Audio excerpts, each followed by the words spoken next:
Moin Moin und herzlich willkommen bei Ganz Gesund, eurem Podcast für einen ganzheitlichen Gesundheitsansatz mit einer ganz besonderen Folge mal wieder. Hier und da bringe ich euch immer mal ein paar Folgen, die vielleicht über das gesundliche Thema hinausgehen. Wir hatten beispielsweise die Folge über meinen Großvater, der seine Erlebnisse im Krieg aufgeschrieben hat, die ich dann ein bisschen als Erinnerung auch für die Neuzeit mit habe aufbewahren wollen.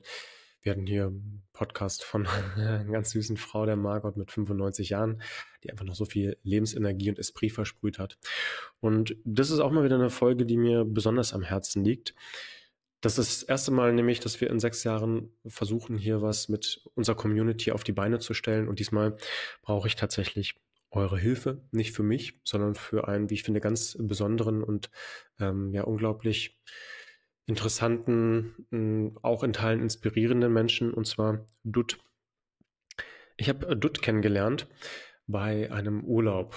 Und wie das immer so ist, ein Urlaub, von dem ich eigentlich nicht gedacht habe, dass er besonders spektakulär wird, hat sich dann doch als doch was ganz anderes entpuppt. Und zwar war ich mit meiner Familie im Jahr 2024 auf einem stinknormalen, langweiligen Urlaub in Ägypten. Wir brauchten einfach mal ein bisschen Sonne. Und wir haben das der Kinder wegen gemacht. Und nun gut, wir waren dort in einem typischen Hotelkomplex und ich habe die Zeit wie immer genossen, um meine Morgenroutinen durchzuführen. Habe morgens regelmäßig meditiert am Strand. Das ist ja etwas, was ich einfach sehr genieße, in Ruhe. Und ihr könnt euch das vorstellen, es war schon so ein bisschen warm und die Bediensteten vor Ort haben schon angefangen, so ein paar Liegen aufzubauen, den Sand so ein bisschen zu säubern, und habe dann aus der Ferne immer, nachdem ich dann fertig war mit dem Meditieren für ein paar Tage, jemanden gesehen, einen jungen Mann, der immer mal rüber geguckt hatte und wir einfach ein bisschen Blickkontakt hatten, und ein paar Mal habe ich ihn beim Aufräumen dann auch gehört, und zwar nicht ihn, sondern er hat Musik gehört, die mir halt sehr vertraut ist, und zwar Tupac. Und wir sind irgendwie über Musik und über Meditieren dann aufeinander gestoßen. Er hat mich gefragt, was ich mache. Er würde das auch erlernen, er findet das interessant. Ich habe ihn gefragt bezüglich seiner Musik, na, und wie das dann so ist. Das eine führt zum anderen, und wir haben dann Tag für Tag etwas tiefere Gespräche geführt. Und irgendwann hatte Dutzig auf meinen Fragen hin, also nicht auf seine Initiative, sondern auf meinen Fragen hin ein bisschen geöffnet, wie so sein Leben ausgestaltet ist, was Dutt für eine Art von Mensch ist, vor allen Dingen auch, wie Dutt lebt, wie Dutt nach Hurghada gekommen ist, weil er offenkundig aufgrund seiner Hautfarbe zumindest kein Native war und ist, also nicht direkt aus dem Gebiet Ägypten kommt, sondern aus den tieferen Regionen Afrikas, und da hat sich herausgestellt, dass Dutt gebürtiger Südsudaner ist. Und von da an hat Dutt mir eine ganz inspirierende Geschichte über sein Leben erzählt.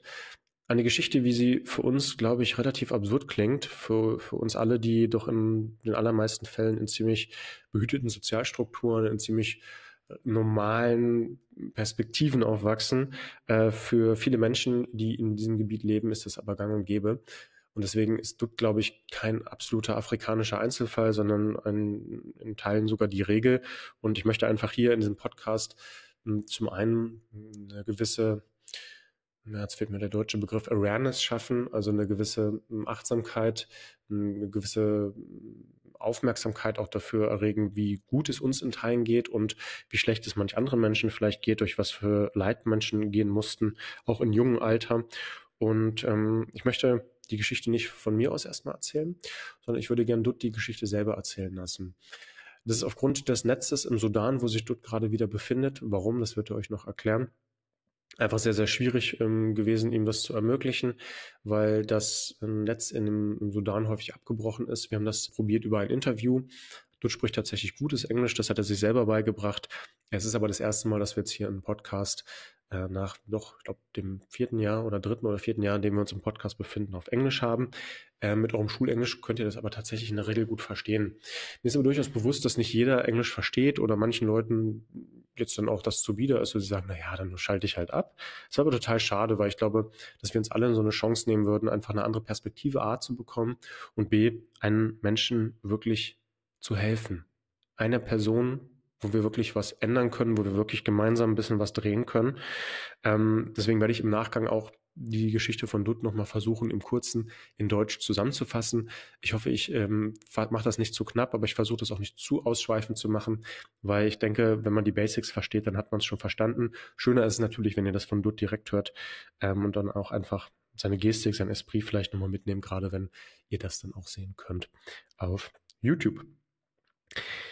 Ich habe mir einfallen lassen, dass wir dort helfen können. Und ich habe sowas noch nie gemacht, deswegen habe ich in der Form auch keine Expertise und keine Ahnung, wie stark unsere Community ist, ob hier überhaupt die Bereitschaft ist, anderen Leuten zu helfen. Ich habe das mal bei Instagram abgeklopft und da waren, glaube ich, relativ viele dabei. Es ist aber manchmal so, dass man in erster Instanz sagt, ja, ich helfe gerne, und wenn es dann um Hilfe geht, dann duckt man sich vielleicht doch weg. Es geht nicht darum, dass ihr körperlich helfen müsst, es geht darum, dass wir gemeinsam mit Geld, das ist einfach das, was am meisten Sinn macht, dort helfen können. Und für gewöhnlich in so einem RTL-Spendenmarathon sagt man immer, jeder Euro zählt. Und das ist mit Sicherheit auch so. Aber ich glaube, um offen zu kommunizieren, ein Euro wird jetzt nicht viel helfen, sein Leben wirklich in die Hand zu nehmen, sondern wenn ihr sagt, ihr könnt vielleicht was entbehren, vielleicht sind es 5 Euro, vielleicht sind es 10, ich sag mal, sinnvoller wäre irgendwas mit 50, 100 Euro und Co., dann wäre das schon wirklich was ganz, ganz Tolles und da würdet ihr mir aber vor allen Dingen dort natürlich einen riesigen Gefallen tun und einem Menschen, der scheinbar keine Perspektive mehr besitzt, einfach eine neue Perspektive ermöglichen. Von daher würde ich mich total freuen, wenn ihr mitspenden könnt. Ich weiß, dass 50 Euro auch für manche viel Geld sind, aber für die allermeisten von uns kann man sich vielleicht einfach mal hinterfragen, wenn ich jetzt 50 Euro weniger in meinem Portemonnaie hätte oder wenn ich letztes Jahr gesagt hätte, in meinem ganzen Jahr, dass ich gearbeitet habe, hätte ich 50 Euro netto weniger verdient.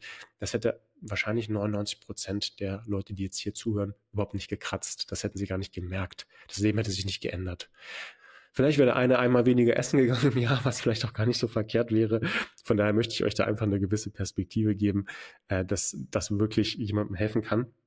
Und vielleicht auch mal eine Perspektive, was können wir mit dem Geld machen? Dutt hat mir gesagt, und das hat er ein bisschen verklausulisiert, und ich glaube, er hat sich da auch ein bisschen für geschämt, dass er gerne nach, ich glaube 13 oder 14 Jahre waren es jetzt, seine Mama mal wieder sehen wollen würde. Etwas, was für uns, was relativ Selbstverständliches ist, wo man, selbst wenn man bewusst sagt, ich möchte woanders hinziehen, doch in der Regel die Möglichkeit hat, wenn die Mutter noch lebt, sie zu besuchen. Für Dutt ist das einfach nicht möglich gewesen und er hat auch gesagt, ich bräuchte da schon, weil ich innerhalb des Sudans fliegen müsste. Es gibt eigentlich keine Möglichkeit, sie auf dem Zugweg zu bekommen. Also er müsste einen Flug hinbuchen, einen Flug zurück, müsste versuchen, dann halt irgendwie vielleicht sogar zu Fuß oder mit irgendeiner Art von Beförderungsmittel zu ihr in die Dörfer zu kommen. Da hat er gesagt, er bräuchte mindestens 250 Euro. Das ist für ihn einfach unvorstellbar viel Geld. Und für uns als große Community wäre das wahrscheinlich ein Fingerschnipsen, das ihm zu ermöglichen. Ich habe dort auch schon im Vorfeld ein bisschen mit Geld ausgestattet, weil er sonst einfach gar nicht die Möglichkeit hätte, sich Internet zu leisten. Ist gerade nicht an ein Stromnetz angeschlossen. Das heißt, er muss, um sein Handy zu laden, in die Stadt gehen, muss dort sein Handy laden und dann halt wieder zurückkommen. Das sind die Verhältnisse, in denen er sich gerade bewegt. 250 Euro wären schön und es wäre gut, wenn wir das insgesamt schaffen. Aber das ist ehrlich gesagt nicht das, was ich mir erhoffe und was ich erstreben würde. Ich würde mir erhoffen, dass wir ein bisschen mehr Geld sammeln können und ich kann euch noch nicht ganz genau sagen, was wir damit machen, weil ich keine Ahnung habe, ob wir als Community 1.000 Euro sammeln können, 2.000, 5 oder 10.000 Euro. Ich habe wirklich keine Ahnung, ich weiß es nicht, es ist ein Versuch, aber wer es nicht versucht, der kann es am Ende dann auch nicht in der Zukunft einschätzen und davon wird so ein bisschen abhängig sein, was ich mit Dutt machen kann. Ich werde ihn mit Sicherheit auch mit Zeit unterstützen und mit meiner Expertise und das Geld nicht verpuffen zu lassen, sondern um ihnen das Geld in geordneten Schritten dann zu überführen, damit wir zusammen einen Plan ausarbeiten, um Dutt ein besseres Leben zu ermöglichen. Das könnte sein, dass wir ihm versuchen, ein besseres Leben vor Ort zu ermöglichen, indem er dort in eine gewisse Selbstständigkeit überführen kann, sein Leben, indem er dort seinen Lebensunterhalt dann auch nachhaltig bestreiten kann.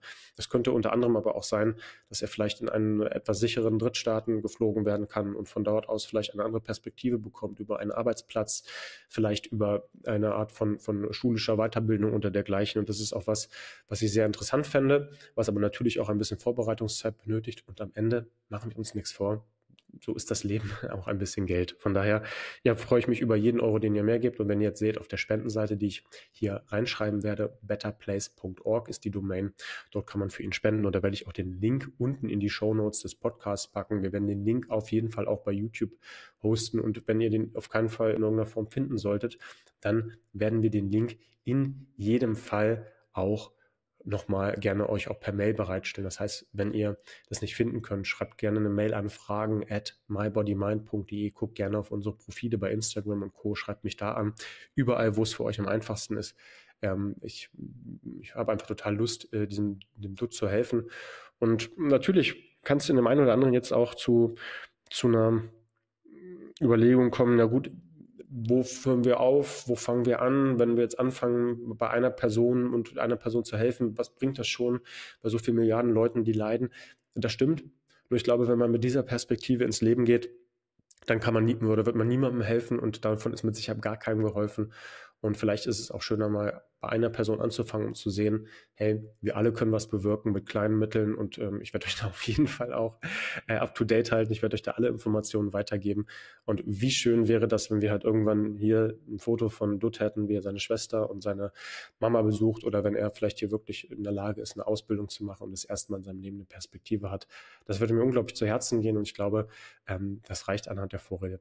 First of all, welcome, Dutt. First time to have someone in our podcast who is speaking English. How are you doing today? I'm good, sir. Thank you so much. I'm good. I'm happy to be here. Okay, that's the best thing to hear about. And yeah, maybe just let us start our journey about your life. And maybe you would like to start about telling us a bit about your childhood in South Sudan. How was it like? Okay. So I would like to welcome everybody to my childhood life in South Sudan. So basically, I will start it from the beginning, that where I get to know myself, you know. So I was basically like, you know, a child without a father. That was the best thing I get to know myself, because when I was born, it was only me and my mom and my two sisters.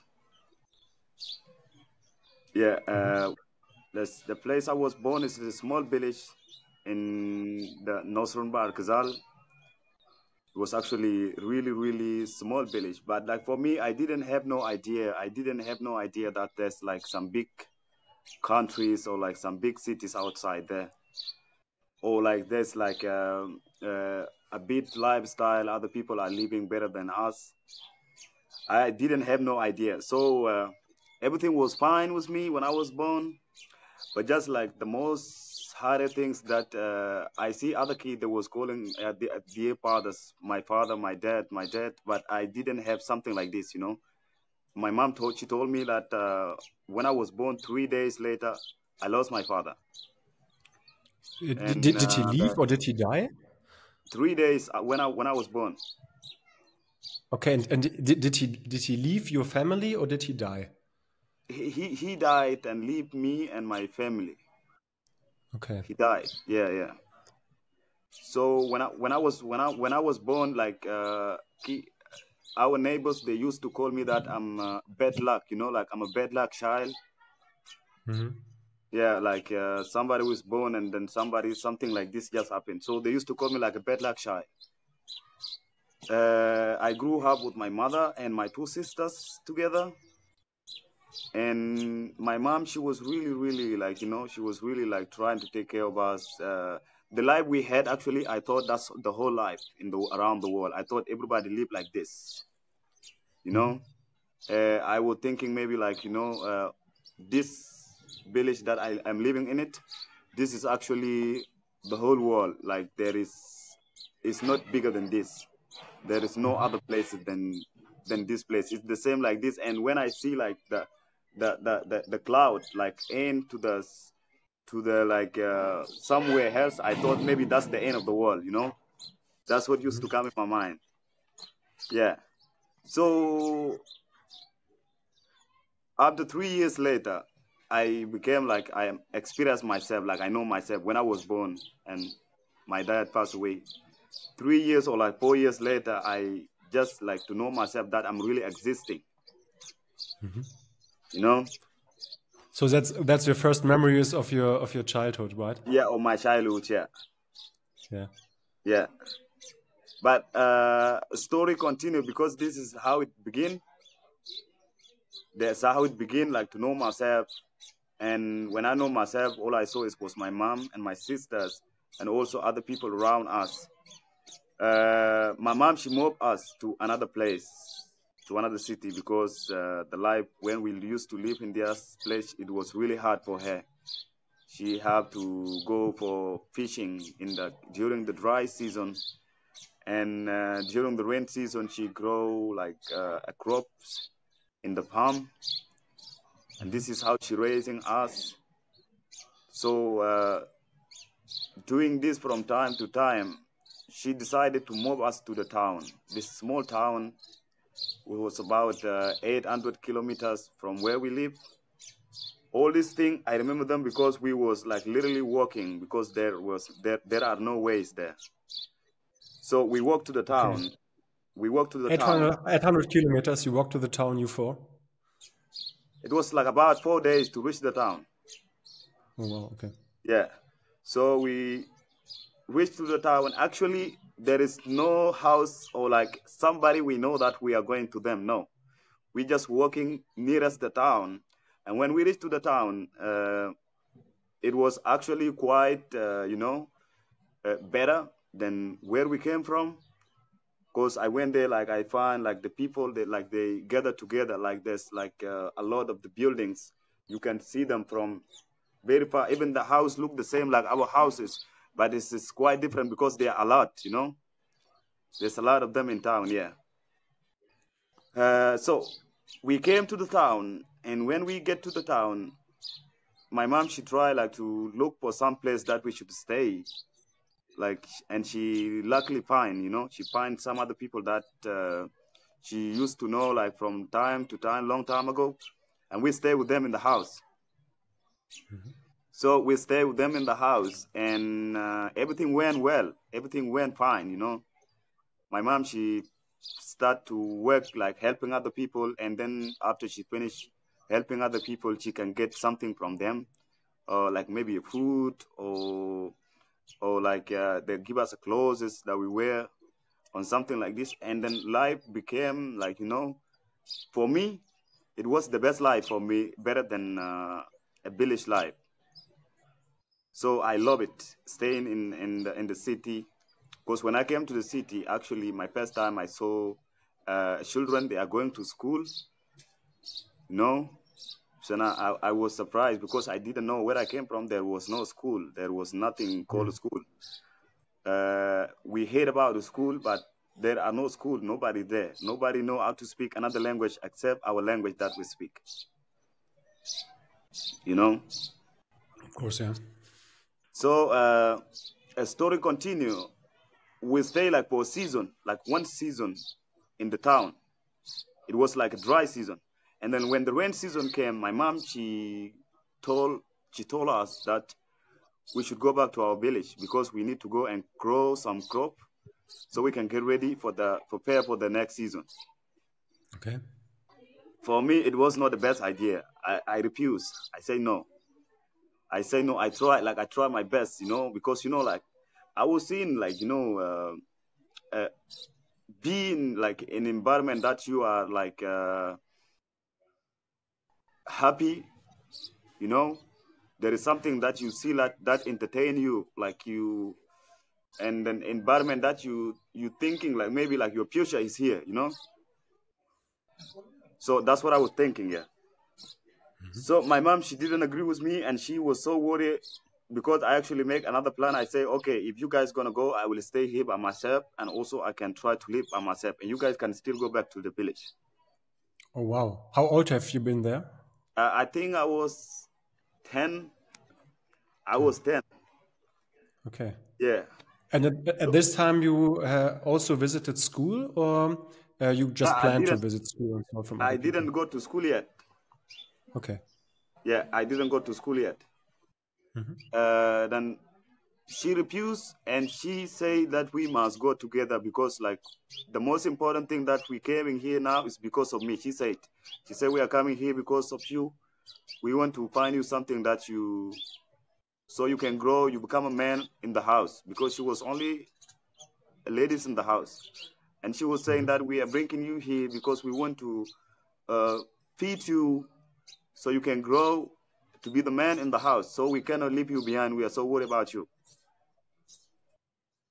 So my plan, it didn't work, but I was really mad, I didn't like it. Yes, I love the town because like you can eat the biscuit, also like you can see like beautiful things like cars, and that was like I'm dreaming, I always dream like we sit together, me and my family, and I say to them, I'm gonna have a car and I'm gonna be like somebody who is really, really, really rich. Already I know I start knowing about like the long building, like like a high building. So I just like a joke, I say like, I'm gonna build here in this village. I'm gonna build like really, really big building, and then so these are the things that's just in my mind. So when they are taking me away from the town to go back to the village, I'm feeling like there is no way I'm gonna come back again. So and now everything's like it's going to be stopped. So I didn't like. We went back. We went back to the village, and my brain is always, I'm always thinking about town. I'm always thinking about town, like a lot. Like I spend much of my time thinking about the town, And what I'm thinking about town is like the lifestyle, because I used to believe since I was a kid, there is like a much better life than this life we are living. Just because my family they didn't know about it, Yeah, I So I get it. used to believe like, let's say like we can like stay in town here, we would be like at these other people who have like better houses and like they have like cars, and also like they learn how to speak other people language like English and Arabic. This was the most main language in my country. So I couldn't stop thinking, bro. I'm thinking, and then one day I literally tried to run out from the village, and then I moved back. I moved back to the town. To live there alone? Yeah, I came there alone. Yes, it took me like 6 to 7 days. I don't know, like those days. It's like 6 to 7 days because I was walking alone on the street. So I walk. When I get tired, I can sleep anywhere I find. I can go some places. Maybe if I'm lazy to work, I can stay with other people to spend a day with them until I reach to the town. So I came to the town. When I came to the town, it's not the same. Like it's not the same like when I was with my mom and my sister. No, now this is like completely different things. So I'm not finding like it's not easy for me to find a place to sleep now, and also not everybody like it's interesting to put me in the house because they don't know who is my family, or maybe like I'm somebody who's coming to be the victim or to steal something from them. So it was not the same. Yes. I'm Of course. luckily, like like yeah, I'm luckily find some other boys who have the same story like me, because actually it's like a hub of people from where I came from. They have the same situation that I have like right now, even today. So I met them, and also like we start to live together on the street together. We collect in the day. We collect the bottle of the water, the bottle of the water and the bottle of soda, and we can sell them, and that's how we make living. So we sell them, and then we get a little money. We go buy something to eat on it, and then in the night we can sleep anywhere. We can sleep under the trees or like behind some other people's houses. And then tomorrow in the morning we wake up, and then life continue. So Okay. And at this point, sorry, dude, at this point, you didn't even manage to go to school, right? I didn't go to school yet. Yeah, okay. Yeah, I didn't go to school yet. Yeah. So after this time, when I came back to the village, my mother, she was desperately looking for me. She couldn't know what happened to me, where I Of go, course. if I went back to the city, or I something, because also there's like wild animal from where we live, like lion, they can eat somebody. So she was like desperately looking for me. Where did I go? Nobody know. She made it, and after a month, she came to the town where I used to live, and she looked for me like really. She really go around to try to find me. She asked people. And then some other people told her that like they saw me on the street, you know, but they just didn't know that that's me because I was young.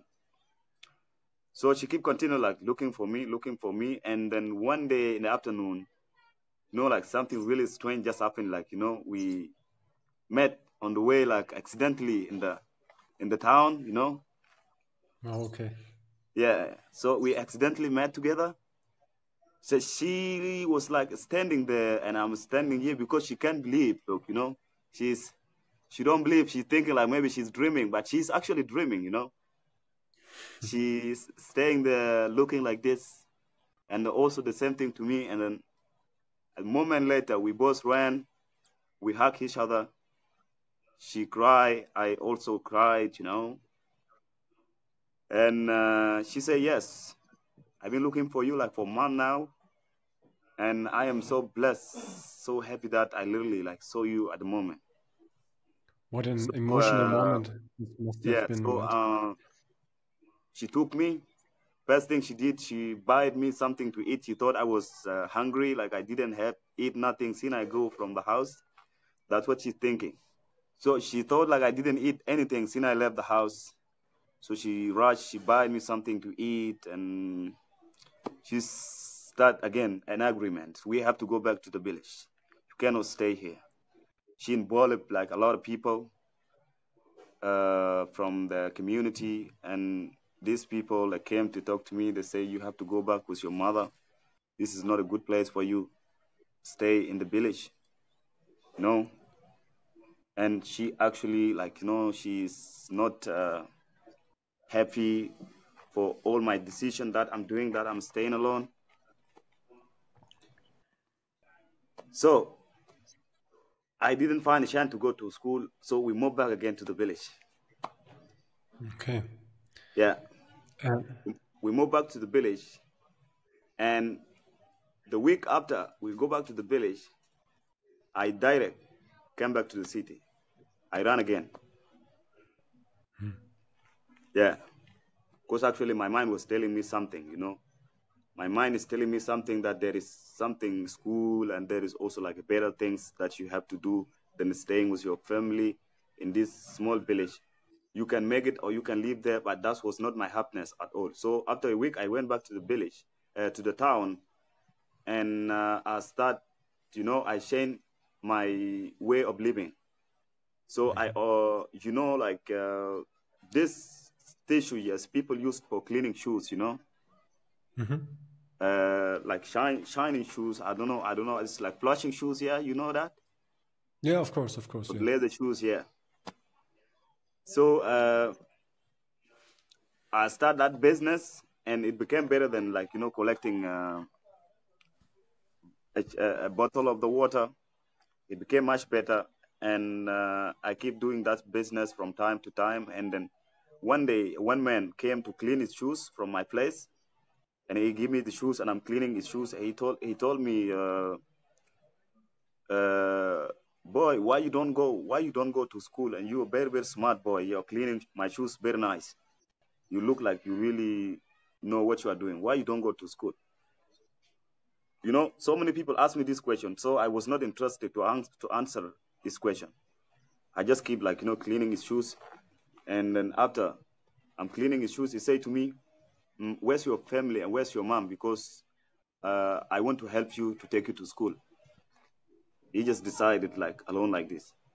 So when he said this, I become like, you know, I was like, yeah, this guy is talking now, so I have to answer him. I told him, I explained everything to him. My family, they don't live here with me. It's only me and my family. They live in the village and something like that. He said to me, okay, look, to be honest to you, I'm not gonna give you money in your hand to pay it in the school, but I can also like teach you how to make more money so you can pay your school bill and something like this. Yeah. So I say, okay. He came to me like multiple times, like a week. Come to me, I clean his shoes, so then we talk about these things. And one day he came and he told me the business plan. He told me, look, I am the headmaster of the school. He's the headmaster of the school, yes. So What a surprise. I have right to ask my teachers, so you can clean the shoes in the morning before school start. And then when the teachers are getting the salary, they can give you everybody can give you like a little money, and this little money you can pay them for school bill, for your school fees. Okay. No, like something actually you had to clean their shoes to be able to go to school, right? Yeah. So I can be able to go to school, yeah. Mm-hmm. So the school, they start, and I moved there. I wake up like around 6 o'clock in the morning because, like in South Sudan, the weather is hot. So school, they start early in the morning. They start around 7 o'clock. Already the first classes, they start. So I wake up at 6 o'clock. I go like take the shoes because they stay in the hostel. They stay in the school is made, and the teacher, they come from different places. So they don't have a house where they live. They sleep in the school. Mm-hmm. So I had to wake up in the morning, come take his shoes, clean them, and then I go to my class. Okay. This is my first time. That's my first time how I get to school. And when I get in the school, I find a kid like who stay for the whole life. Like the time they've been like some kid, they was in the school when they are 3 years old, 4 years old. And it's just like my first time I come to school. So I was thinking like, like making money, like making a business outside is much better than I sit inside the class to learn something I don't even have idea. Like what am I going to do about it? Mm-hmm. Or like when it's going to take me to another level? Maybe like I will end up in this class and then I will not go to another class. So I didn't like the situation. Yes, I'm inside the class, but I'm thinking, like I'm thinking about like how to make money, only like to bring my family, to live with my family together in the same place that I live. This is the only thing in my head. Like I'm thinking how to make money all the time. Yes. Also, like I made another plan. Like I buy like like a biscuit outside and put them in my bag. And when we have like a school break, I can go to the gate and then I sell them to the kid in the school. So I'm in the school for my first year. I did nothing. I did nothing at all. I was like, I was thinking maybe like the school is not for me or like something. But making money, it was like, the bad thing for me because I was putting like responsibility in my head that I say like maybe like collecting £1 and £2 like it's gonna make me rich to bring my family to stay with me together. So I find it out that way. So that's how I went to school, and this is the very first moment and the thing that I can actually remember about my life in South Sudan. Okay. So afterwards, you went to school, and for how long did you went to school? For how many years? It was that when I went to school that year, it was only just 1 year in the school. Okay. Yeah, okay. it was just 1 year in the school. And before I came to school, like like I know how to read A, B, C, G, all this stuff because I hear them from other children outside. And also like I was interested about knowing other people's language because I want to be a better person than life I'm living now. So what they was actually teaching us is not much than A, B, C, D in the school. They can only teach us like A, B, C, and then after they can change it like A for apple, and then also like 1, 2, 3, something like that. It was not bigger than this. Okay. Yeah. So only the simple steps at school. And yeah, you can say that street raised you, right? That you were educated by your own and that you learned from the kids around you. When we met each other, you told me that you left South Sudan for living a dream. When I remember right, you wanted to study in Cairo, right? Maybe you can tell me something how you got from South Sudan to Egypt. Yes. about my journey from South Sudan to Egypt. It was in 2011. You know, after we got independent from Sudan, something like this. So the situation of the country, there was not like, you know, there was not so good.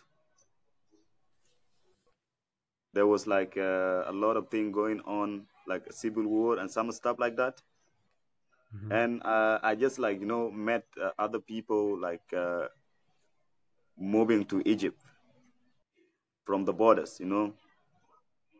So I joined these people and we went to Sudan. It was actually my first time I went to Khartoum. I never been there.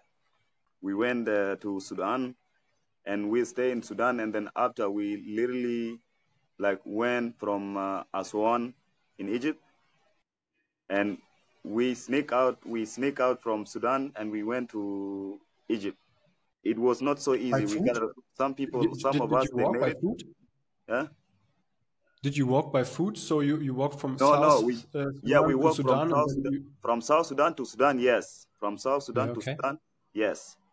And then from Okay. Egypt, from Sudan to Egypt, we was going by a tax, like a texture, like these cars for transporting goodies, like cargos, yeah. And you hide it inside?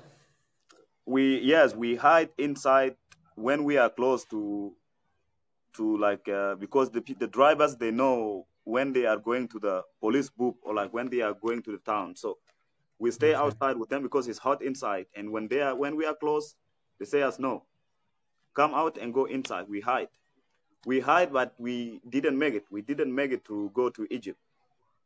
We came to the border of Egypt. It's called Shalatin, you know, some place called Shalatin in Egypt. There's the police, they get inside and they remove us. It was like 6 of us. And then they send 4 guys because they are from Sudan and they have a passport. They have like a paper document. So they send them back to Khartoum. And they're like, for me and the other one guy, we didn't have any papers. So they keep us. And when they're keeping us, actually, this is like my very first moment I am about to know anything about town. I didn't have any language. I don't speak English like I used to now, or Arabic, you know. It was really not so easy for me. This guy, they're confused. They say they cannot send me back and they cannot keep me with them. So they don't know what they're going to do. They're confused. And then one day the guy come to me and he say, he talked with somebody in Cairo, like somebody is his friend. And he say like, he gonna give me a job in McDonalds to clean the tables and wash the dishes or something like that. So he came to me and he tell me this thing. And I was like, okay, you know, I'm excited. Yeah, I like Why it. not? Yeah, because actually me, I just want to be in the city, you know. I just want to go there. So they got me in a police car, you know. And then they drive me to Cairo. They drive me to Cairo. And then they give me to this guy. This guy take me and I stay with this guy doing my job, you know. I was so happy to eat like a burger for the first time. You know, after I finish my work, I take like a Big Mac, you know, I eat it. And then the guy also, he give me some place to sleep. For me, it was like, you know, it was like the best place I ever slept in my life. So I was not complaining. I didn't know, maybe like some other people also, they are like, still have like a nice place, like the hotel in Hurghada, you know. Something like that. I stayed there. I worked with him. This guy actually, like, we didn't have any problem because he realized that I'm actually coming for work and I'm actually doing a great job than other guys he had before. So he kept me with him. Yes, it was not paying me that's good money, but I was not up to money. So I stayed there. I was up to like getting experience, getting to know the city. That was only my plan. I was not like thinking about how to make more money. No.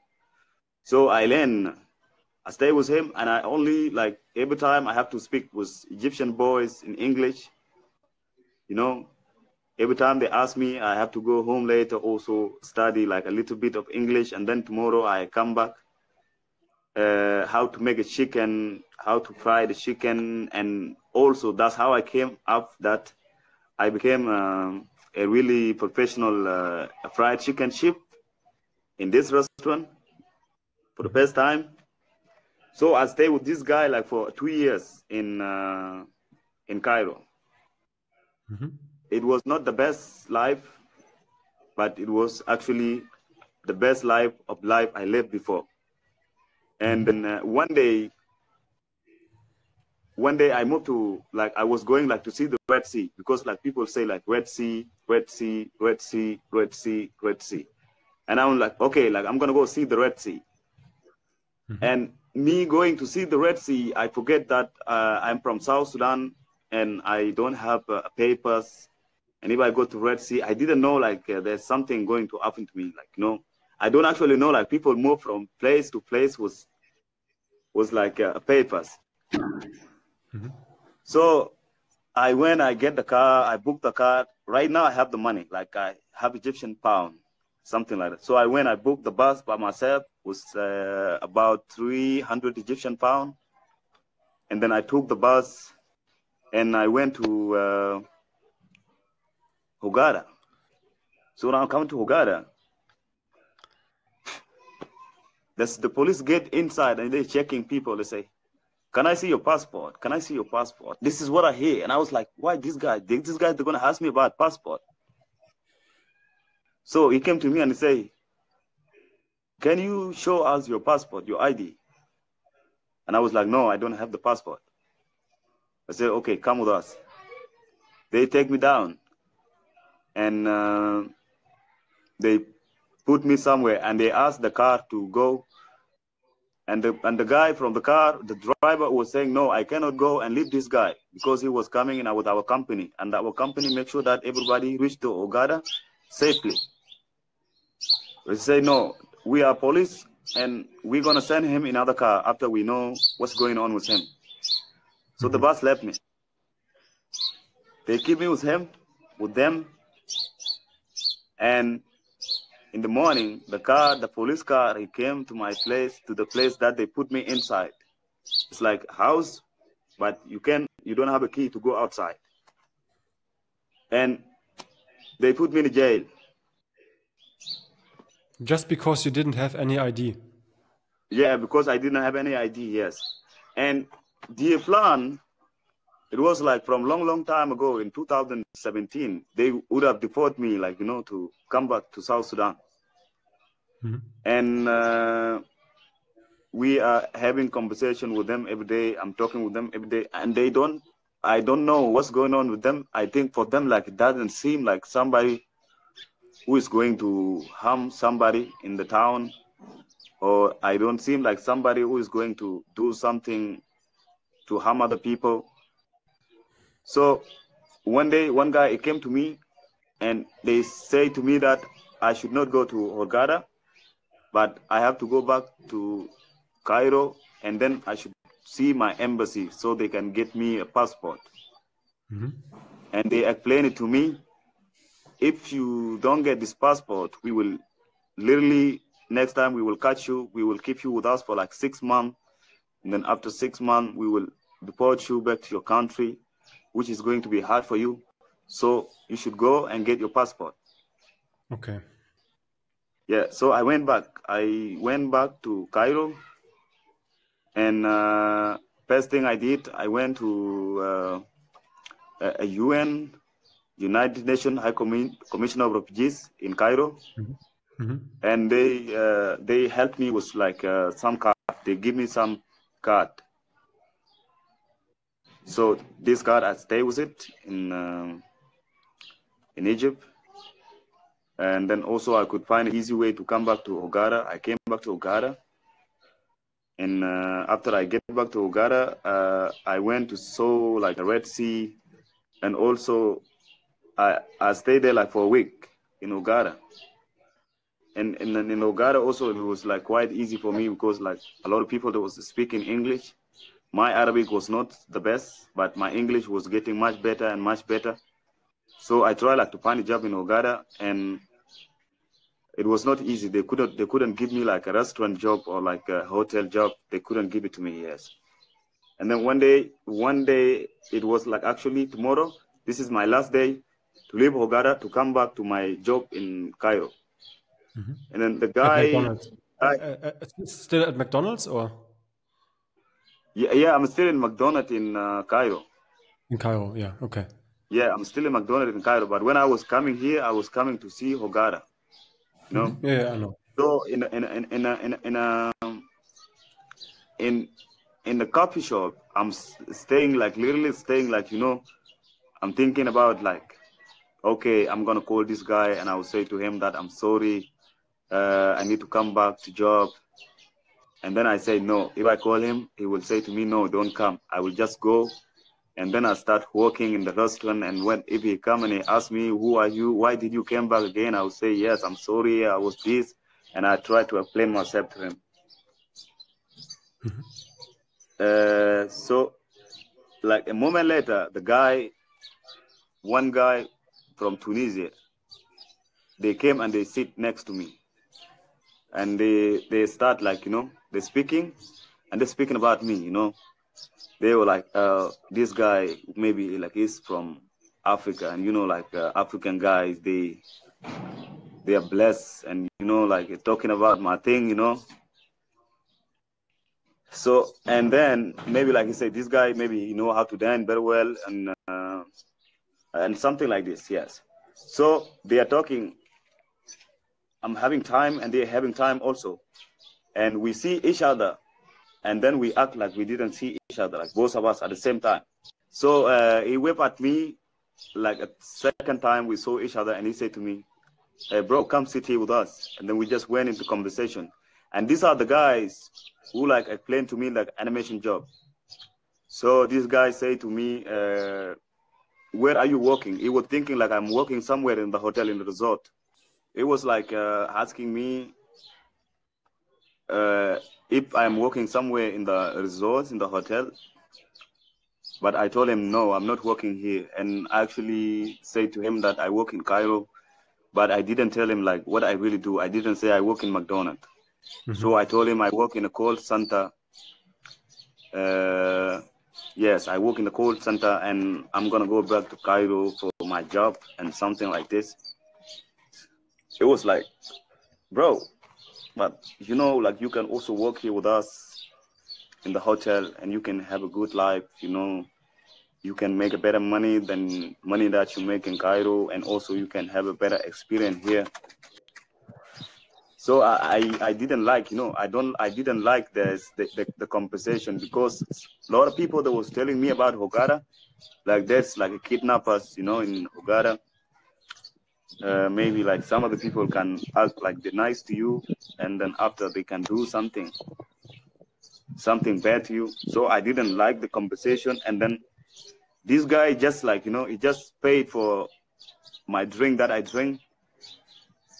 And also it's still like convincing me, say, look, bro, if you want to come to work with us, it's up to you. We will give you 300 euros in a month. And also you can also make like extra money from like a disco tour and Tumblr. So let me know. This is my number here. You can call me later, or you can call me tomorrow if you want to work with us. So my mind is that like in two ways now. I say, if I go work with these guys, something is going to happen to me. Maybe like they're going to kill me, or like they're going to take my kidney, you know, just mind talk, you know, I'm just thinking that way. And also like if I don't go, and then I miss the chance to like work in resort and then get the money that he told me. That's a typical dilemma you sometimes have in life. Yeah, you have to choose. Yeah, but, and then I had you had a bad gut feeling, right? Yeah. So he said to me, call me at 11 o'clock, like, you know, like the time in the hotel that we used to talk to the guests. Hey, do you want to come to disco? Do you want to come to disco? That's after 11 o'clock, after we finish the show in the hotel. So he called me and he said, If you are free, you can come to us. We are in the club, you know? Mm-hmm. And I was like, oh no, these guys, they really want to, they really want to kidnap me. So my mind again, I said, now this guy called me at this time at 11 o'clock. If I go now and something gonna happen to me, I actually don't have nobody gonna know me that there's something happened to me in Hurghada. So it's just gonna be like that, finish. So I have to go, and also I'll be really careful because, you know, like I'm past. If I go there and something will happen to me, maybe I can shout, and maybe some other people who didn't have idea about all these things, they will help me. So I went. I get taxi, you know, like Hurghada taxi, those taxi yellow and blue. Mm-hmm. I went to the taxi guy, and then I say, I'm gonna ask this guy about the name of the club. They told me Calypso Club. So I'm gonna ask the guy. I'm gonna tell him that I'm going to Calypso. If he told me a club, I will get in the car. But if he says something else, Calypso, I will not go in the car, and then I will go to sleep. So I went. I asked the guy, a taxi driver. I said, "Yo, I'm gonna go to Calypso," and he said, "The disco." I was like, yeah. Now I have to go in the car. So I get in the car, and he drive me to Calypso. And we came to the Calypso. The car stopped the other side of the road, and the Calypso is in the right-hand side, in the right-hand side of the highway. Mm-hmm. So I stop, and I call him, and he just walk outside the club, and he crossed the way, and he go to the other side where we stop the car, and he paid a car driver, taxi driver, and then we cross the road together, and we walk in the club. This is my first time in the club now. You know, my first time in the club, like when then everybody was so waiting to see, like, you know, my African energy style, like, you know, dancing and like interacting with the people. So like for me, like I don't have any problem with anybody, even like, you know, when I don't have experience about doing something, I can sometimes easily do it, you know. So this guy, they're like, you know, like people stay around in the club and then they push somebody inside, like to dine, like 2-minute dine or like 1-minute dines. And then you get out and then they take another somebody inside. So this guy is the manager of the animation team, and he want to see like if I have energy, like to entertain guests in the hotel. Mm-hmm.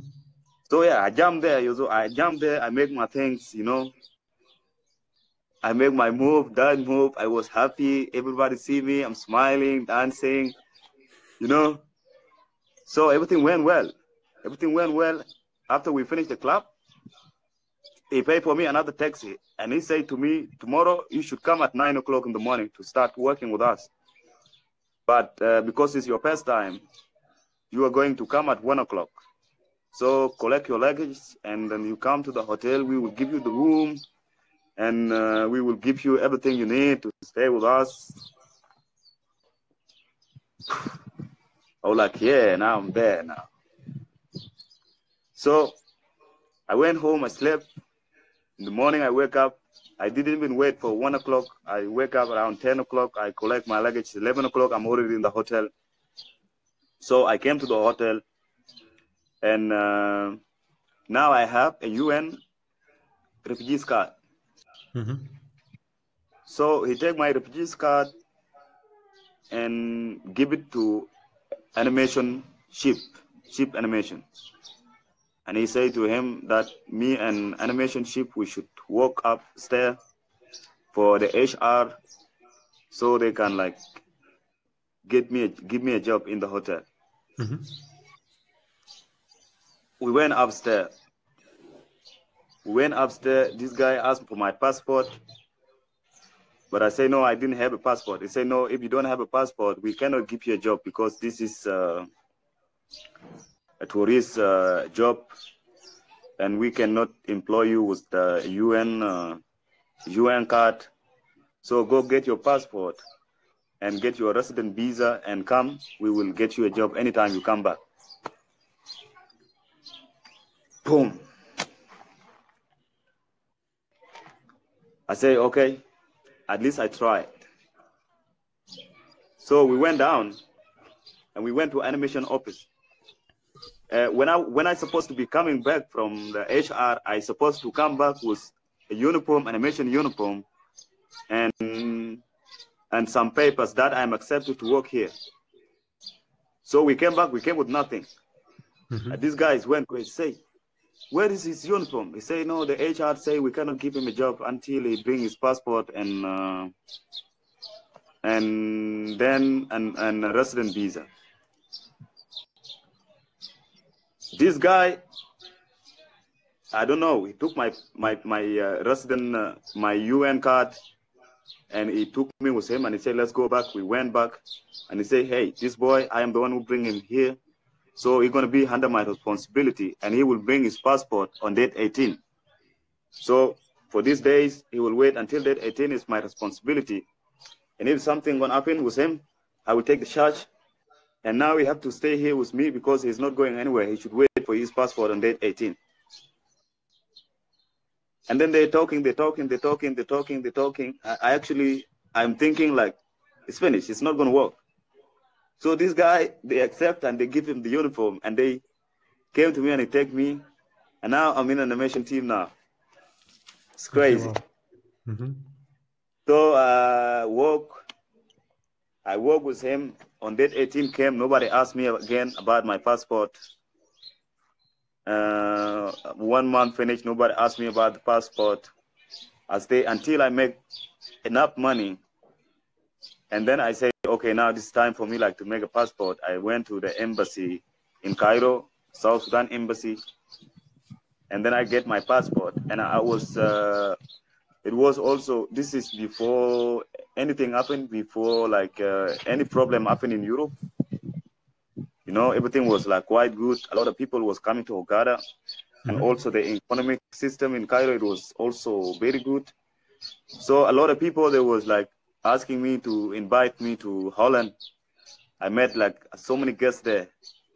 So they was asking me and they say, you should get your passport because next time we come back, we will take you with us to Holland for like a birthday party. So I went and I make my passport. I said, okay, now I should be ready with the passport thing because maybe next time something good is gonna happen to me for my next move. I got the passport. I have my passport now, but I didn't have inside a resident visa in the passport. I have it only in the UN card. So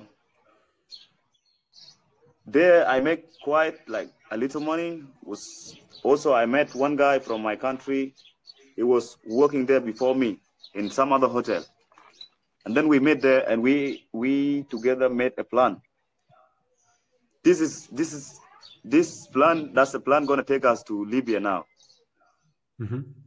After I stay in Hurghada and make up some money with my friend, he told me this plan and he said like we're gonna go to Libya. And then when we go to Libya there, we can pay these guys money. And then they can take us to Lampedusa. Those was all his plan. That was not my plan. I was not thinking about it. I was never thinking about like crossing the sea from Libya to go there. It was like for me, it was the last decision. To come to Europe. You wanted to come to Europe via ship. Yes. I wanted to come to Europe, but I didn't want to come in the sea, you know? Yeah. Yeah, I didn't want to come in the sea. So my friend, he made a plan with me and I refused to go with him. So he went to Cairo and then from Cairo he go to Alexandria. And then after a week, he called me. He called me in WhatsApp in Libya. And he say, hey man, I'm calling you because I want to show you the way, you know? So the way is like this, and now I'm in Libya now. It's so easy. So you can also do it, like to come there. Mm-hmm. And I was like, yeah, really? He said, yes, it's so easy. So you just don't need to worry about anything. I was like, okay. And then we disappear like for 3 weeks or like 4 weeks. We didn't talk again. I focused with work because actually coming to Libya, it was not in my thought. Mm-hmm. So after 3 weeks or like 4 weeks, I see the post on Facebook, so that they make it. They make it to Libya, to Lampedusa. They are in Lampedusa in Italy, and he make a photo, and he post it on the Facebook, and then his photo. A lot of people they like his photo. It became like almost 100,000 people they like his video. Oh, So when I saw the guy make it to Libya, from Libya to Lampedusa, and also he called me again. He said, look, bro, you don't have to worry. Now I'm in Lampedusa now. You can also make it. So do it like I told you. From Cairo, you can go to Alexandria. And then from Alexandria, you can take people there. They can take you by bus. And you can easily come to Libya. And then from Libya, if you don't have money, you can go for work in Libya to make money. So you can pay these guys. If you have money, you can pay them. And they can bring you to Lampedusa direct. Okay. Now I like the situation. I say, okay, if you are already there just for like 4 weeks or like 5 weeks, so why not? I can also make it. Mm-hmm. I rush, I get some money, and then I quit my job. But I quit my job like it was we quarreled when I left the job because they didn't want me to go. But I was like knowing that I'm not gonna come back. Like I'm gonna go to Europe. So I take my luggage, and everybody was like, no, you cannot go because you signed a contract with us. And I was like, yeah, I have to go now because I have another plan. Say, okay, if you are going, we will not give you any money because you cancel the contract by yourself. Okay. So you can go, hit the street and go. I said, okay, no problem. It was only 1 month salary. So I went, get the car, go to Alexandria. And then from Alexandria, we get the car like he told me. And then the guys, they drive us to the border of Libya. And we're getting there, they didn't they cannot enter into the Libya like border, but they stop in the border, and then they told us after 30 minutes we're gonna walk, and then we will find a big city in front of us. So we went down in the border, and then we just start running, jacking in the desert, you know. We're running, jacking, and then the police show up nowhere. We didn't actually know where they came from. Like 3 texts, 3 cars, and maybe they saw us in the cameras, or I don't know. How many people were you? It were you and how many other people? We was 5. 5 people. Okay. Yeah, we was 5 guys. All of us. We was from South Sudan. All of us. Okay. Okay. So these guys, I met them in Alexandria. Also, they was like waiting for other people so they can complete the car payment and so they can come. Okay. So we coming, and then there's the car just show up, and they was like, stop.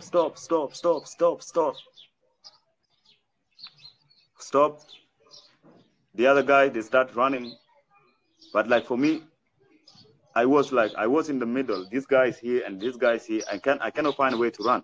So these guys they run, and this guy they run, and they literally shot one guy. They shot one guy in the leg. And then the 2 guys who ran from my left hand side, they ran. And then the 2 guys who ran from my right hand side, they shot one guy, and the one guy, he fell down alone because he saw somebody get shot next to him. So something told me, just put your hand in your head. I put my hand in my head, you know. So I put my hand up again. They came, they take me, put me on the ground, and you know, like with the gun, they hit us with the this side, and then they handcuff me. They put me in the car. Was the guy was his leg injured, and the other guy, it's like three of us. These two guys, they ran. I don't know if they catch them or they didn't catch them. Until I left Libya, I don't know. So they take us, three of us, and they put us in police custody. They keep us for 3 days together, and then after 3 days, they take the guy, they shot his leg, they take him to the hospital, and then it's two of us. The inside there's like a lot of people from Ghana, and a lot of people from Nigeria, from like all around Africa. A lot of people, they are there. And that's where they keep us. And some people, they are saying like really, really negative things. They say, some people, they say they stay there for 3 years. And some people are saying they are staying there for like 5 years. Okay. So I am, in my head, I'm thinking like, this is the same thing gonna happen to me. So I'm gonna stay there like for 3 years, 5 years. If I stay there for 3 years, 5 years, what's the meaning of life again? And excuse me, dude, it was like a prison, like a room you were arrested to with the other guys from Africa? There's, it's like, you know, they make it like a room. Yeah. It's like one room like this, and then inside the room there's like 45 to 48 person in the room. Okay. Yeah, like every room is like 45, like something like that. Yes. Okay. Because they keep you in the room here. If you have a problem in this room, they can like take you to another room. And also if there's a problem gonna happen, also they can put you in another room. So I was in like maybe like 6 to 7 room there. So this is my life in Libya. And also when I realized like something is not going to work, because like people are telling me that they are staying for many years, I was thinking, you know, I was thinking about giving up. I was saying, okay, if I'm gonna stay for this long, so I have to,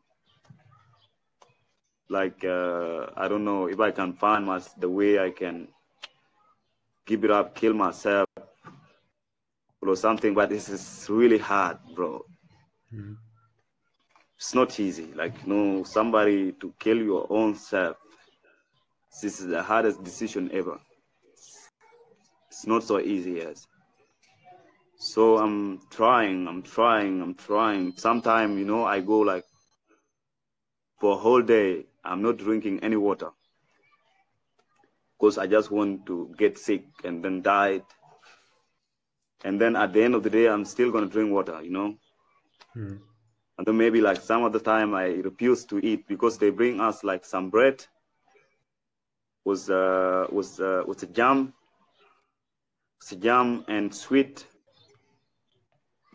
And then maybe like some other weeks I refuse to eat like for 2 days, something like this, because I want to just, maybe something can happen to me and just, but no, at the end of like 3 to 4 days, I can also eat, you know.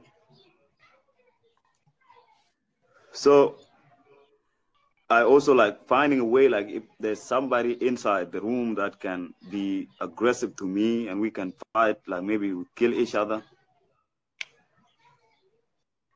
There is no way. I am fighting with, even people are scared from me. Everybody is like, people that are scared from me, they don't want to fight with me. Some other people, they say this guy lost his mind, you know. Also, like, we are in the situation now and we have to be strong and like each other. And maybe one day something is going to be great for all of us. And then also, like, when they say something emotional like this, my mind came back again, and then I make a peace with everybody, and we live again together. Mm-hmm. So one day I was like, just like, somebody policeman come to open the door, a jail. And then I was like, just speaking up. I was like, hey man, you cannot keep me here. I am a refugee in Cairo. So I have my refugees papers, and I should go back to Cairo because I cannot go back to my country and something like this. So this guy, he actually listened to me for what I said, and he went outside and he like told somebody else. And then this is after 3 months and 18 days. After 3 months and 18 days, somebody came to me. Somebody came to me and he asked me, what is your name? And I say my name to him. He say, okay, come. They take me outside and they bring like some computer and they are typing in the computer. And he asked me, did you say that you was refugees in Cairo? And I say to him, yes. And he say, do you know your refugees number? Because they give us some numbers in the card. And I was like, yeah. So I typed the number in the computer, and they opened the file, and they find my case was open. It's not closed. So they call a UN agency in Cairo, and they asked them if I could be deported back to my country or I should be taken to Cairo. And they say, this guy should come back to Cairo. Oh, I can't believe myself. So I went inside, and I am the most happiest person in the room. I am so happy. Even other people, they are so happy also with me also. I make them smile. I told them that I'm going to leave, And then the guy actually, they told me like at 10 o'clock in the evening, the police car will come, and then they put me in the car and they will take me to the car. I don't have idea. I have no idea that I am going to be arrested also in Cairo again. I thought like I'll go to Cairo and then they let me go, something like that. So I came to Cairo. They bring me to the border, and then they give me to the Egyptian police in the border. And,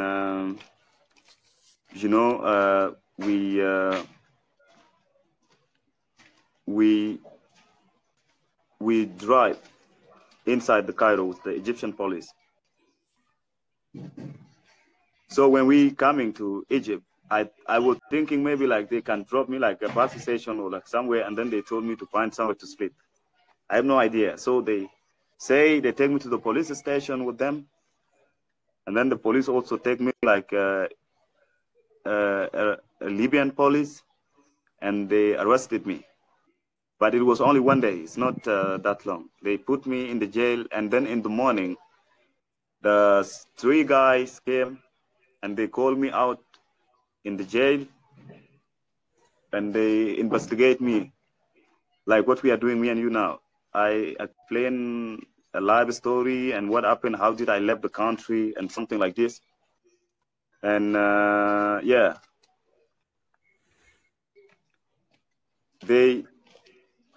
after I finished the conversation with them, they say to me, this guy, he don't mean anything about what happened to him and something. So they call the police guys, and then they say to him that they should take me with them. So like everything is finished. I don't have any problem. I didn't do any mistake. So and they should take me with him so they can go and put my case with my UN case, because you have everybody have a case in this. So we went there. They take me there, and also one lady also from the UN, she interviewed me also. And yes, she put all my case together with my file. And yeah, and they give me some place to stay. But this place I was staying, it was not the same, because when I was in Cairo, I already went to Hurghada, and I worked with animation company. So now I have a big experience.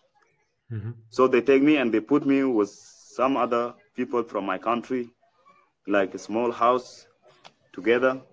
In Cairo. And they, this as UN, and they are like supporting us from after 1 month. Sorry, good. It was in Cairo, right? In Cairo, right? Yeah, it was in Cairo. Yeah, this is after I came back from Libya. Yeah. Yeah. So that's it in Cairo, and now when they put us with these guys, they put me with these guys from my country. We living together. Life is not the same again because I already have experience. So I decide to, as long as I'm free now, I have to go back again to Hurghada. So I came back to Hurghada. But when I was coming back to Hurghada, it's not the same before, because, like I came with scared. I think maybe you saw them in my face, yes? Yeah. Where do you have your scar from? In Libya. Yeah. I came with a scar on my face. So you got it in Libya in prison when you were arrested? In prison, yes. I told you when I was aggressive to people, sometimes we can just fight for no reason. So I went back to Hurghada. I tried to look for some places. No, it was not easy to find. Some of the people are talking about my skirt, and they was like, no, we cannot give you a job like this. I went back to my old company that I work with them. My friend from Libya, from Tunisia that I met, I told you, he introduced me to animation. He refused me. He said, no, I cannot give you a job because last time you left and you didn't finish your contract. And now you came back, and you came back as a different person. You're not the same like before because you got this scared in your face. So I'm worried about what you planned that you came back with it. So there is no job for you. Wish you best of luck. So now I was like thinking if I can go back again to McDonald's. McDonald's is just like working, but it was not cleaning and all this stuff was not my it was not my thing. I want maybe like I can be a chef, like, to make like nice food to people, because I know like I can do something like this. I believe in myself. But some other people, when they see, they be like, no, they can. So you were back to Hurghada again, and you had a scar in your face because of your fight in Libya, and then you tried to get a new job again at the animation team in the hotels. Yes. So I am back now, but I couldn't. It was not easy. I couldn't find something, and I didn't believe in myself that I'm gonna find it again, because a lot of people was giving me a negative energy from animation bosses. They was like, no, nobody's gonna give you a job because you have a scar in your face. So people are thinking maybe you're a criminal, something like this. But I luckily find somebody in Marsalam. It was on phone. So I called them. I sent them my old pictures. He saw them and he said, okay, you can come.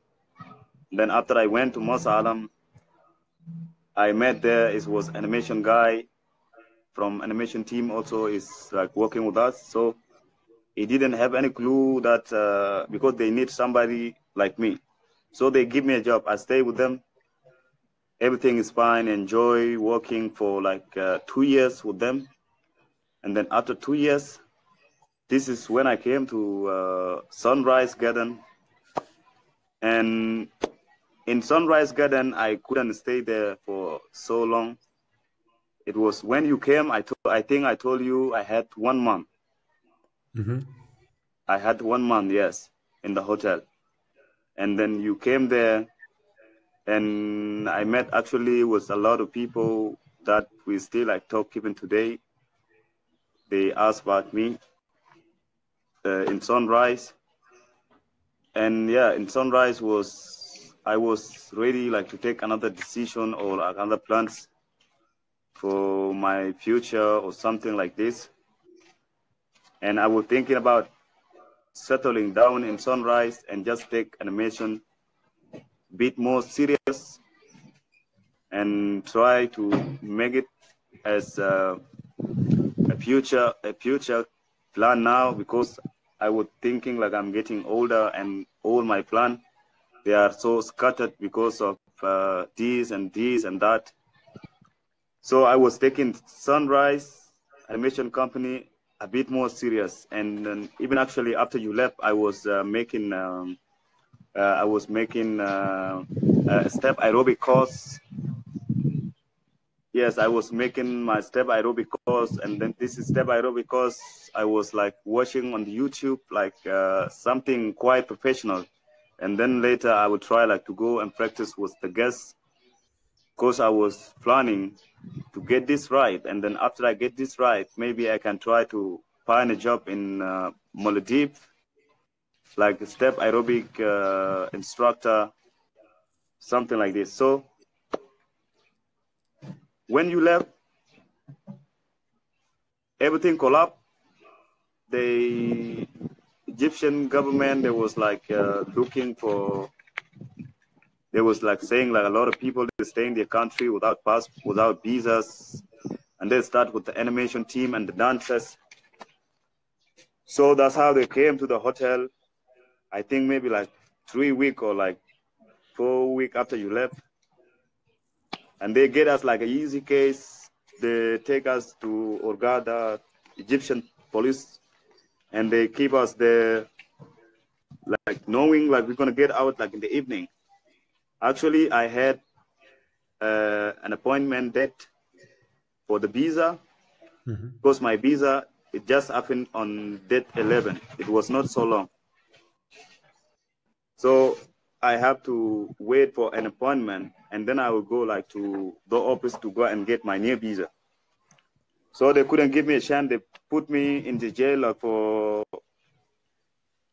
23 days. And then after 23 days, they come to me and they ask me if I have any money to buy a ticket. But I was happy. I want to go outside because the situation was not nice also inside.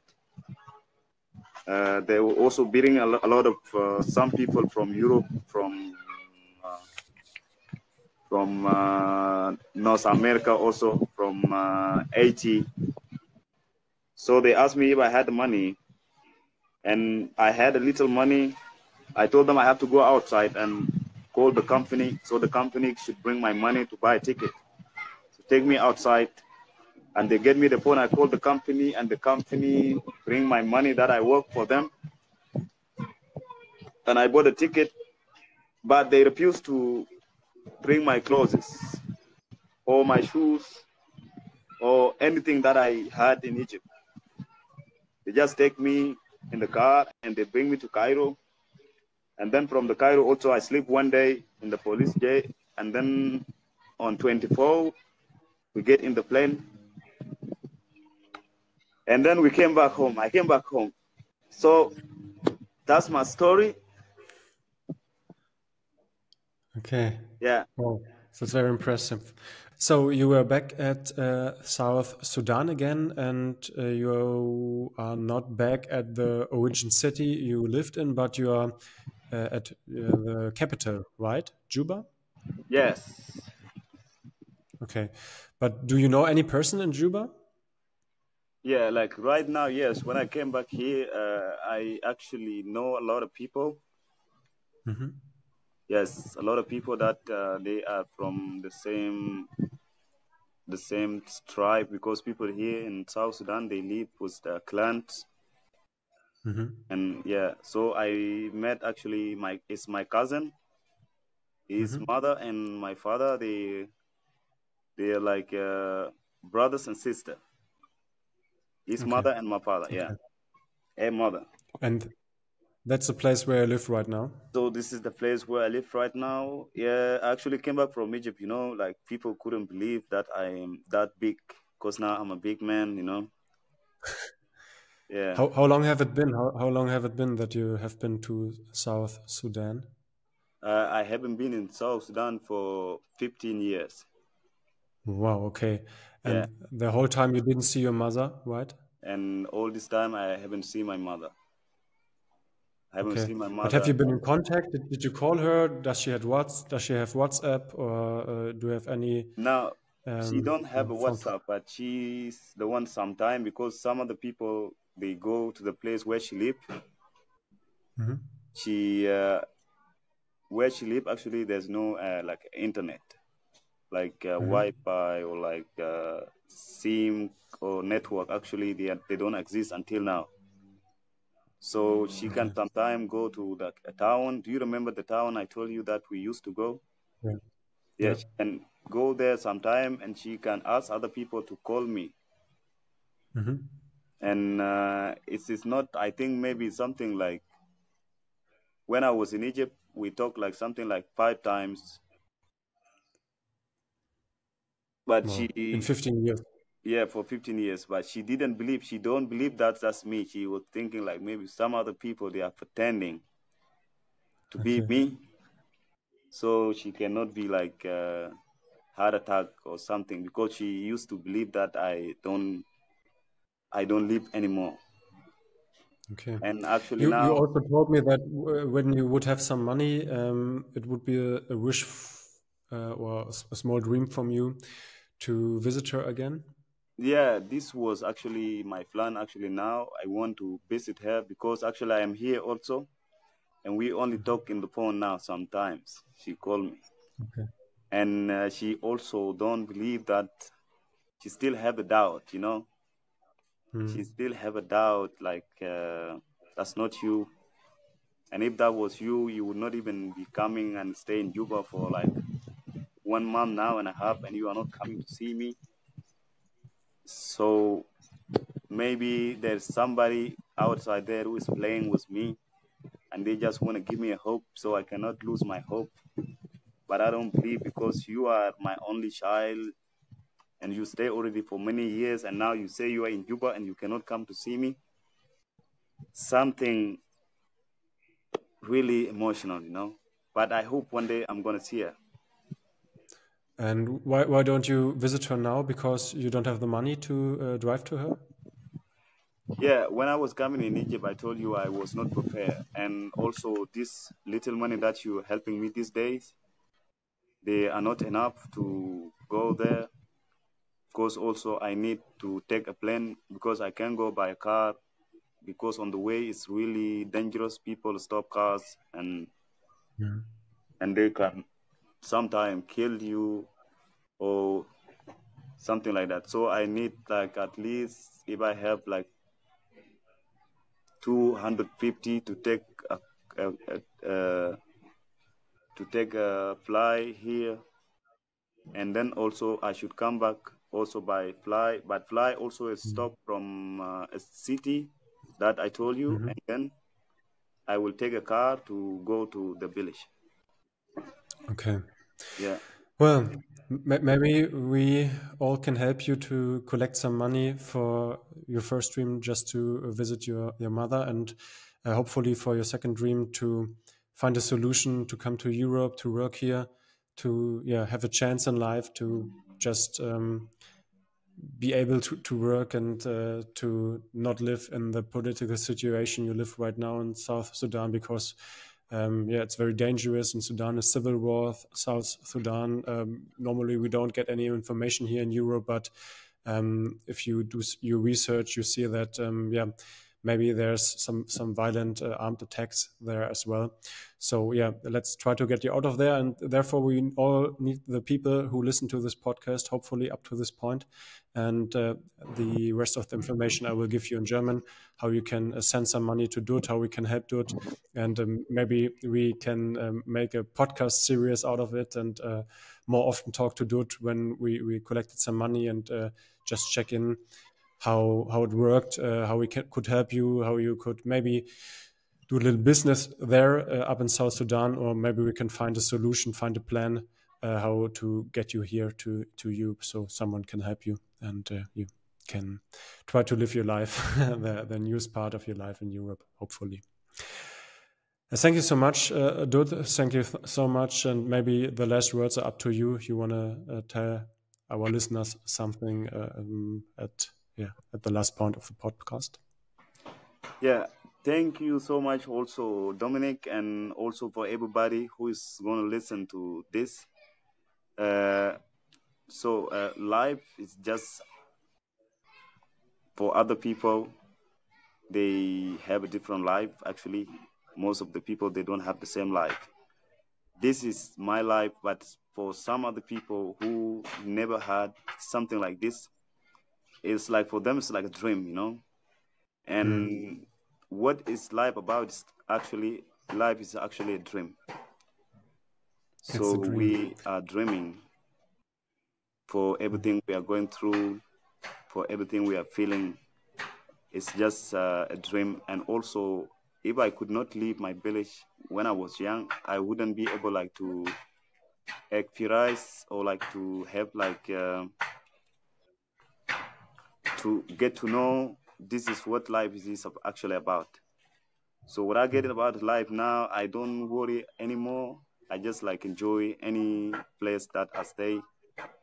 And I wish like everybody also could also take it easy as as much or anytime there are any situation, a good situation or bad situation, they could just take it easy because what I told you here in my story journey, there was like a down. I feel like I'm down, but tomorrow I'm up. I go down and then tomorrow I find myself up again. And even now I came back home. It feel like this is like down, down, but I also believe that something is going to work on this. Like, you know, I'm going to have tomorrow and it's going to be better. So Yeah, I'm you saying never to know if it's everybody, good or if it's bad. It's always a part of your perspective, right? yeah.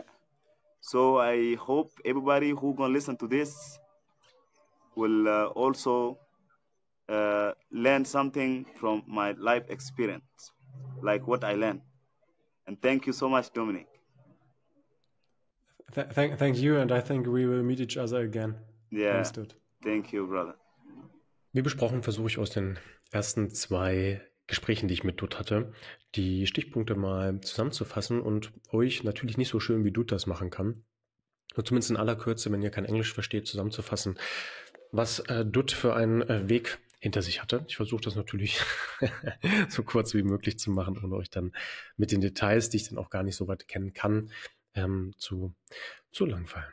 Also, Dut ist in einem kleinen Dorf geboren worden und hat dort auch seine Kindheit verbracht im Südsudan, einem sehr armen Land, eines der ärmsten Länder der Welt.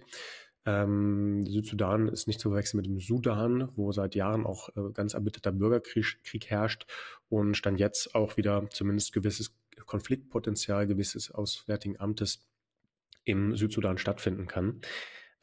Ist also tatsächlich eine Region, die ziemlich polarisierend ist und dort auch ja, es jederzeit zu Problemen führen kann. Dut hat auch mir im Nachgang erzählt, hey, es scheint hier irgendwie gerade wieder ein bisschen heißer zu werden in Südsudan, natürlich nicht bezogen auf das Klima, sondern auf das politische Klima. Und Dut hat in diesem Dorf seiner Zeit gewohnt, ohne Strom. Und das erste Mal, dass er sich erinnern konnte, das war, dass er quasi dann ein Bewusstsein auch in diesem Dorf hatte. Seine Mutter hat dann irgendwann keine Perspektive mehr gesehen. Duts Vater ist gestorben, als Dut noch ganz, ganz klein war. Er hat ihn also nie kennengelernt und die Mutter hat tatsächlich Dut und seine 2 Schwestern allein aufgezogen und musste dann irgendwann in eine größere Stadt ziehen. Den Namen der Stadt, den habe ich leider von Dut nicht erfahren können. Ich bin mir gar nicht sicher, ob Dut weiß, in welcher Stadt er da war. Und dort hat Dut dann tatsächlich so ein bisschen seine Kindheit verbracht, hatte da dann das erste Mal auch Bezug zu Fernsehern, zu großen Gebäuden, zu Automobilen, also das ist alles, was ihm gänzlich ja, entwertet wurde in seinem Dorf.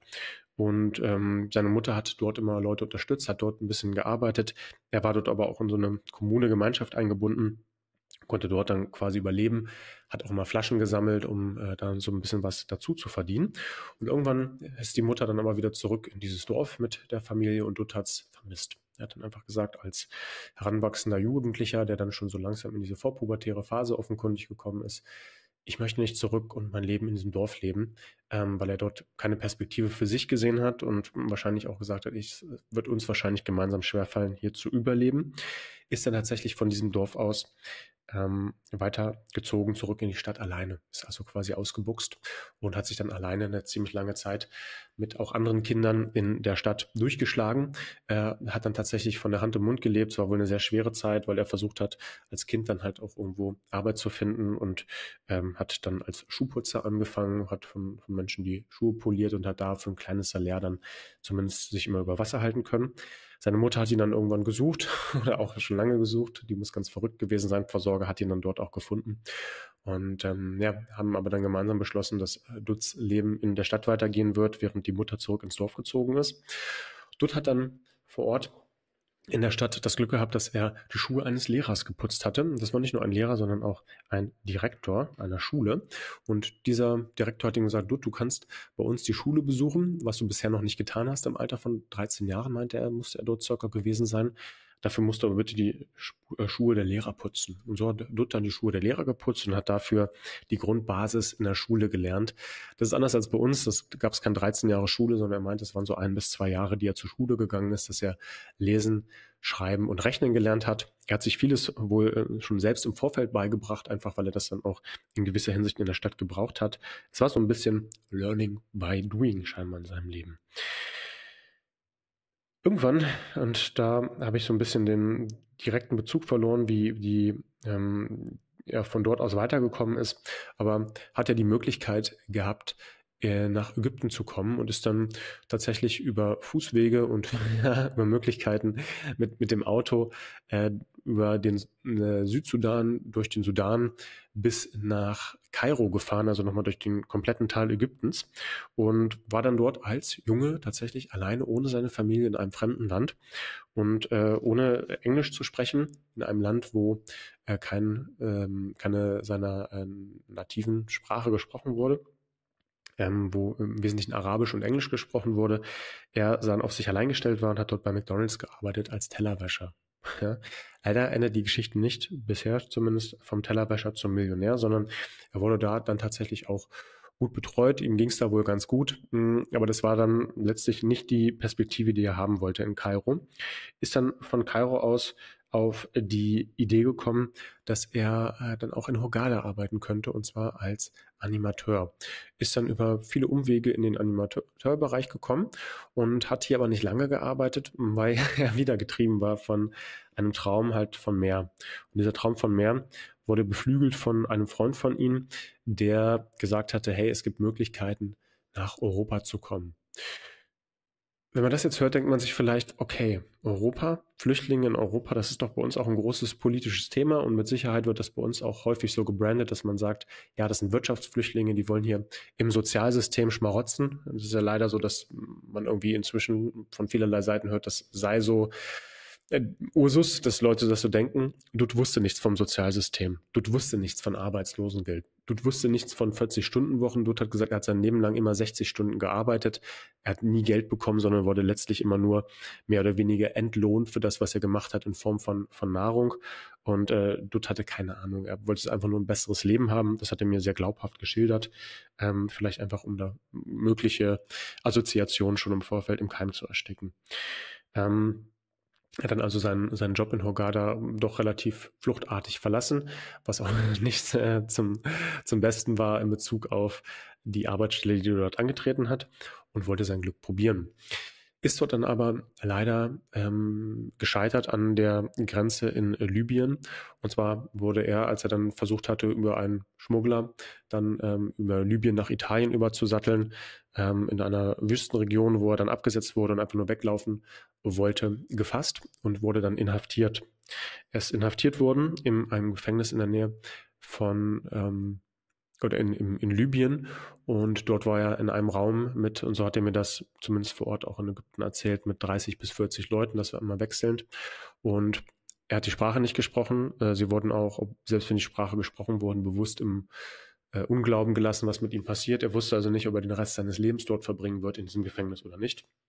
40 Leute in einem libyschen Gefängnis, das stelle ich mir nicht schön vor. Er hat mir dann beispielsweise auch erzählt, wie sie ernährt wurden. Es wurden einfach Fleischreste, Knochen, Innereien genommen in einem Plastikeimer und sie wurden dann einfach auf den Boden gekippt und alle 40 Leute haben sich da drauf geschmissen. Das war sein Leben. So hat er dann gegessen und das hat er eine gewisse Zeit lang ausgehalten und er meinte, dann ist er seelisch zerbrochen. Er hat dann auch gesagt, er wollte sich dort das Leben nehmen, er wollte nicht mehr weiterleben, aber es ist nicht möglich gewesen, sich dort das Leben zu nehmen. Also es war wohl nicht so einfach, wie man sich das vorstellt. Er hat versucht, den Hungersteig zu treten und nicht zu trinken, aber der Geist hat ihn dann doch immer wieder zurückgerufen und gesagt, hey, du musst was essen. Das hat also nicht geklappt. Er hat dann dort versucht, mit anderen Leuten Streit anzufangen, in der Hoffnung, dass sie ihn erschlagen. Dies war so weit, dass jemand ihm, und das, ich weiß nicht, ob man das in seinem Video erkennen kann, aber die komplette Lippe aufgeschnitten hat bis zum Ohren. Also er hat dort eine riesige Narbe und ja, ist dann tatsächlich oder hat versucht, über diesen Weg rauszukommen. Das hat so nicht funktioniert. Er ist zum Glück nicht verstorben, sondern konnte dann als junger Mann nochmal das Glück genießen, dass er nach Kairo gekommen ist, tatsächlich über ein Passverfahren und ist dann dort von Kairo auch weitergekommen nach Hurghada, wieder in diesem Animationsjob eingestellt worden und da kam ich dann ins Spiel, da haben wir uns dann tatsächlich getroffen. Ich hätte ihm einfach gesagt, hey Dude, ich finde irgendwie dein Leben interessant und vielleicht kann ich dir ja in irgendeiner Form helfen, vielleicht können wir in Verbindung bleiben. Und wir hatten immer mal hin und her geschrieben und irgendwann kam dann 30 Tage nichts mehr. Habe ich gewundert, ist ja seltsam. Naja, vielleicht wollt ihr den Kontakt abbrechen und irgendwann kam dann eine Rückmeldung, hey Dominik, tut mir leid, dass ich nicht geschrieben habe, ich bin wieder im Südsudan. Da habe ich mich gewundert, was machst du da? Er hat gesagt, ja, ich bin inhaftiert worden in Hurghada. Mein Visum war abgelaufen. Ich habe versucht, mir im Vorfeld einen Termin zu sichern, aber es gab keine Terminvergabe mehr. Und in Ägypten wurde tatsächlich gerade eine ziemlich große Aktion gestartet, dass Ägypten dann in Anführungsstrichen bereinigt wurde von Nicht-Ägyptern und diese dann quasi wieder in ihre Herkunftsländer geschickt wurden. Das heißt, das Geld, was sie sich dann in der Zeit noch zusammensparen hatte können und die Klamotten, alle seine Habseligkeiten wurden zurückgelassen. Er wurde vom Hotel direkt ins Gefängnis gesteckt und dann mit den paar Euro, die er noch hatte, die wurden abgenommen, um den Flug dann in den Südsudan zu vollziehen. Er befindet sich da gerade in der Landeshauptstadt und hat dort eine Cousine, die er kennt, hat aber natürlich keine Perspektive, keinen Job, kennt dort niemanden und ja, versucht als Macher, wie er ist, das positiv zu sehen, aber im jetzigen Fall ist die Lage relativ aussichtslos für ihn, dort in irgendeiner Form in Lohn und Brot zu kommen oder dort wieder eine neue Perspektive zu bekommen. Und so ist Ludwig, er gerade beschreibt, im Alter von inzwischen 28 Jahren, ja, jetzt wieder am Anfang, da wo er gewesen ist, sehr verzweifelt. Und ich glaube, das ist nichts Außergewöhnliches, was wir hier beschreiben. Das habe ich ja eingangs schon gesagt. Ich glaube auch nicht, dass das der schlimmste Fall ist, den man jetzt finden kann. Ich glaube, das ist einfach ein ganz normaler Fall eines Mannes, der gesagt hat, ich möchte mein Leben selber in die Hand nehmen, ich möchte eine Perspektive haben, ich möchte vielleicht auch mehr als nur zu hoffen, dass ich den nächsten Tag überlebe, weil ich was zu essen und zu trinken bekomme. Ich möchte etwas vom Leben. Und wer kann ihm das vergönnen? Ich kann es nicht. Ganz im Gegenteil, ich gönne ihm das sogar. Und deswegen sind wir nochmals auf euch angewiesen. Wir werden den Link von betterplace.org auf jeden Fall nochmal hier reinstellen, sodass ihr kräftig für ihn Spenden sammeln könnt. Ich würde mich total freuen. Es wäre mir wirklich ein persönliches Anliegen, wenn wir für ihn einfach ein bisschen was auf die Beine stellen können. Und nochmals, ich verspreche da hoch und heilig, versucht dann, dass wir ihn in erster Instanz erstmal ein Treffen mit seiner Mutter ermöglichen können und in zweiter Instanz, das wäre mir viel, viel wichtiger, dass wir eine Möglichkeit hätten, ihn in irgendeiner Form so zu unterstützen, wie auch immer das aussehen mag. Da werde ich mit Sicherheit noch einige Telefonate und Organisationen führen müssen, aber da bin ich dann recht hartnäckig, dass wir irgendeine Möglichkeit haben, ihm eine Perspektive im Leben zu geben und das wäre doch was ganz Tolles nochmals, wenn wir hier alle Perspektivgeber wären und Perspektivgeberin und von daher würde ich mich total freuen, wenn ihr mich und vor allen Dingen dort unterstützt. Nochmals, den Link werde ich hier posten und ich kann jetzt schon mal Danke sagen und wie immer am Ende des Podcasts, haut rein und bleibt geschmeidig.